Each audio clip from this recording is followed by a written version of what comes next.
For years. I've known about the Mule for 152 years. Felt I was wearing someone else's dreams. Night after night, the same face haunting me. He's hunting me and he will not stop. I have to destroy her. I have to find Gildolik before she finds me. Even if I have to learn everything to do. You ever feel like your life is not your own? A man called the Mule. I believe he's a mule. Calls himself the Mule. You are the mule. The Mule. Like it's been overtaken by some holy spirit. There will come a time, a threat. He's an existential threat. What is the Mule? Where is the mule? Might be the better question. The answer is already here. You may hear rumors about him. He's like us, but he's malignant. I have talents, you see. I can worm my way into people's minds. He can convert people. Convert enemies into allies. Hate into love. Those rumors are true. I tried to keep alive, I tried. But I couldn't. You're like me. On the count of three, then. One. Who is two? Gale. There's a soul dangling on a string right above you. Just calling the herd before I take the reins. Then we'll all march on Trenta together.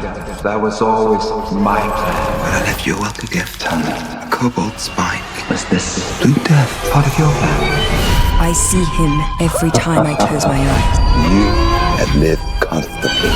But soon you say, please. It hurts. Please let me give you more of my skin. Agony would be your finest hour. You ready? Flayed and grateful. All that hardest energy. Building Until it bursts. It's the second foundation! The place you made your home! It's your home! More than anything! Tell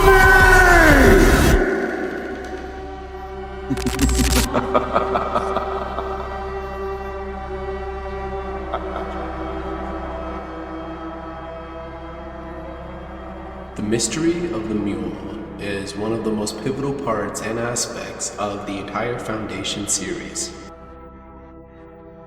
And the Mule's mystery is one of those concepts that really launched the Foundation series into where it needs to go, both in the books and, in retrospect, now season 3 of the show.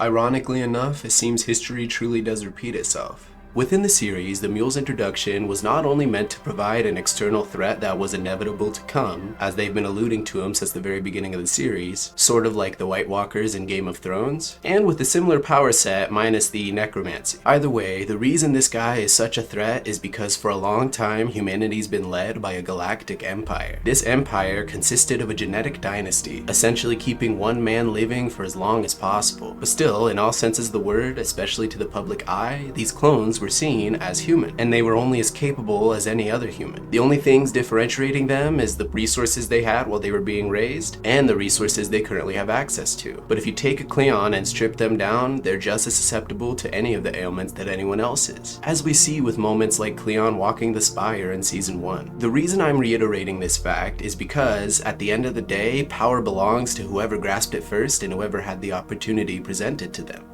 What differentiates us is the system that was developed that brought us to that point. The system that keeps those on Trantor living in sections below 80 levels like those on Mycogen, while those on the surface near the Imperial Palace get to see the actual light of day. In turn, a lot of humanity are simply products of the environment that they're placed in. So with this environment and this system in place to keep people set in a certain position, what kind of story would you tell if you were really going to disrupt that? Sure, you could have another faction vying for power and slowly taking over, and the show has illustrated exactly that with the Foundation. See, throughout the 3 seasons, Empire's been dwindling and Foundation's been growing. And the show has cleverly illustrated several ways that has shown the Empire's decline and the Foundation's rise. It's not just something we hear about between seasons. But again, I re-ask my first question, what can disrupt this weird system or balance of power? That would be an outlier, or someone who not only falls outside of the realm of normal human behaviors or capabilities, but outside of psychohistory, the same plot device that has has pushed the Foundation series forward, and that humanity sort of relying upon to shorten the age of darkness coming. See, humanity, through its repetitive and sort of chaotic nature, does tend to cycle a little bit, thus creating a way to predict where we will go in the future. But what happens when someone's introduced who breaks those predictions altogether and can change where those predictions would go? That's where the Mule comes in. The Mule is someone with unbelievably powerful abilities and can essentially bend people to their whim at a moment's notice.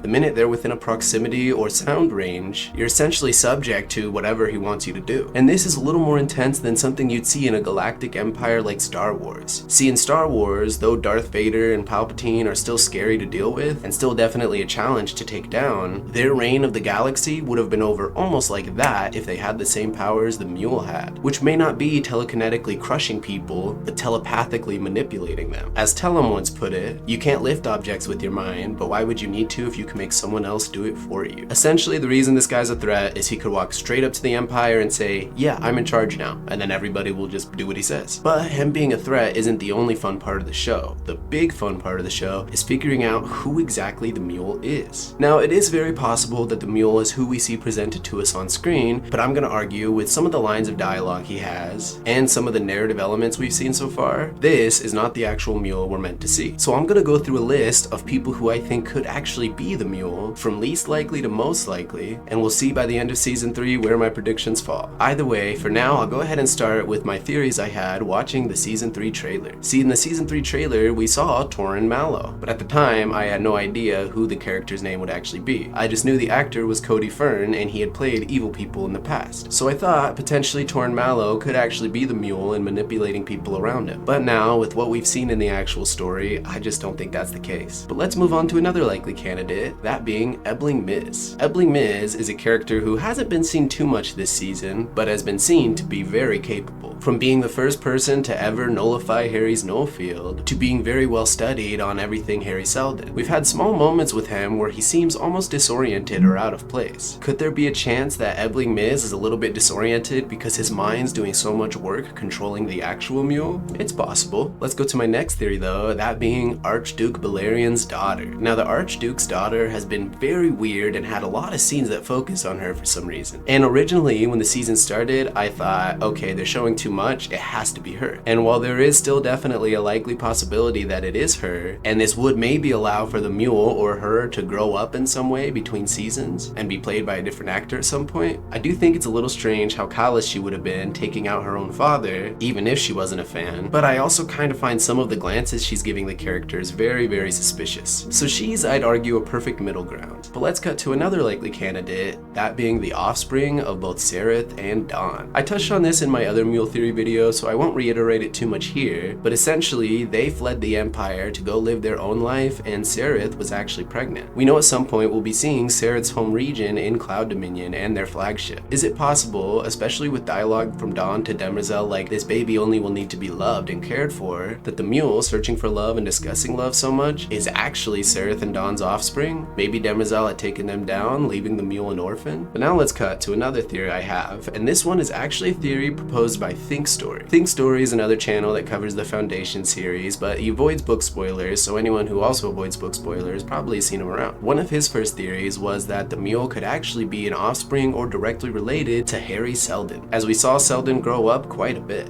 and he could have been doing anything in between that time. For me personally, I don't know how much I would think it would be Harry Seldon, but I wouldn't be too surprised if Seldon had something to do with the Mule's upbringing. But I'm personally falling under in line that Harry Seldon was actually working on hiding the second Foundation, as we really don't see much of them when Gale wakes up. But now we're gonna go ahead and cut to some book spoilers, so if you don't want any book spoilers at all, step out now. The most likely answer for who the Mule could be is probably along the lines of one and or two different options. One being that he's definitely Gaian. Gaia from the books was a planet helmed by both robots and Mentalics/humans who all shared a consciousness even with the flora and fauna. Essentially, the Mule had broken away from this planet and his powers were only amplified as such because everybody on this planet was equally powerful. But this leads me to my next point, that being that if the Mule is Gaian and they follow that line in the books, he could potentially be the likeliest culprit in Magnifico, which is the reveal that does take place in the books. Magnifico presents himself similar in season 3, which is this squeamish, sort of scared, but also sort of joyful clown. Someone who disarms you not only physically physically, emotionally, and personality-wise was someone you would never suspect to be as malicious as he ended up being. And while the books definitely touched on how malicious he could be as a person when he drops the veil, I'm hoping the series shows us a lot more of that malicious nature if it turns out to be Magnifico. But if it doesn't turn out to be Magnifico, like one of my commenters said, they fall under the impression that Magnifico is a mentalic and is actually helping the mule in the ways that we think, but just isn't actually the mule. I really like that option, as this could keep him sort of this morally questionable character. And it makes all of his likable little character traits that much more solidified in the fact that he's not just using it as a form of a manipulative tactic. But where would that leave the actual mule if that was the case? Well, I believe the most recent episode gave us all the clues we needed into thinking who the biggest twist could be for the mule. And especially considering how the books goes, this would definitely change things up a little bit. That theory being Bayta Mallow. That's right. Is Bayta Mallow the mule? Stick with me here. Extremely famous and extremely good at making people love them. Something she references straight to Magnifico. And something we hear about her origin is she's from a jump past planet. Essentially how I perceive that is meaning she's from a faraway planet long gone from anything we've seen within the system so far. Another planet that would also fit this description, Gaia. Now, rewatch some of the scenes with Bayta throughout the show, and you'll see in the direction the characters are going, at least in this band of entertainers, Bayta does actually have a lot of agency in instigating the direction they all go. I think there's just a lot of clues there to argue that Bayta could potentially be the mule. But I also think she's just falling in line with the character that was presented within the books, and is totally likely to just be her own lovely character.